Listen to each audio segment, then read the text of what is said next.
Cultural Evolution in Civilizations. There have always been men who have asked, "Where are we going?" But never, it would seem, have there been so many of them, and surely never before have these myriads of questioners asked their question in such dolorous tones, or rephrased their question in such despairing words. Can man survive? Even on a less cosmic basis, questioners appear on all sides, seeking meaning or identity, or even on the most narrowly egocentric basis, trying to find myself. One of these persistent questions is typical of the 20th century, rather than of earlier times. Can our way of life survive? Is our civilization doomed to vanish, as did that of the Incas, the Sumerians, and the Romans? From Giovanni Battista Vico in the early 18th century to Oswald Spengler in the early 20th century and Arnold J. Toynbee in our own day, men have been puzzling over the problem whether civilizations have a life cycle and follow a similar pattern of change.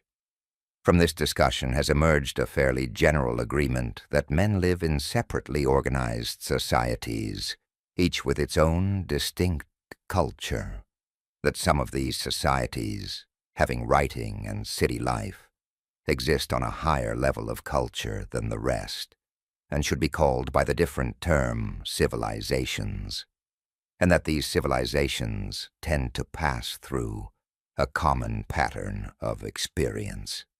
From these studies, it would seem that civilizations pass through a process of evolution which can be analyzed briefly as follows.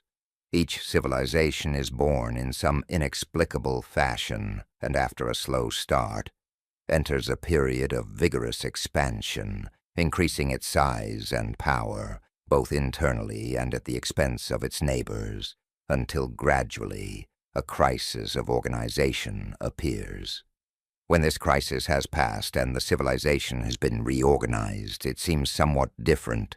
Its vigor and morale have weakened. It becomes stabilized and eventually stagnant.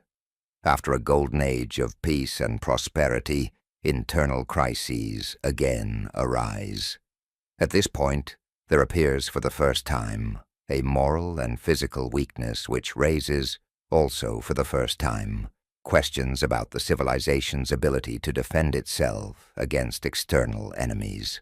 Racked by internal struggles of a social and constitutional character, weakened by loss of faith in its older ideologies, and by the challenge of newer ideas incompatible with its past nature, the civilization grows steadily weaker until it is submerged by outside enemies and eventually disappears.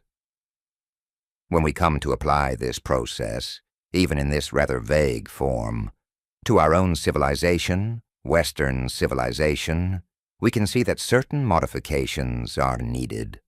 Like other civilizations, our civilization began with a period of mixture of cultural elements from other societies, formed these elements into a culture distinctly its own, began to expand with growing rapidity, as others had done, and passed from this period of expansion into a period of crisis. But at that point, the pattern changed.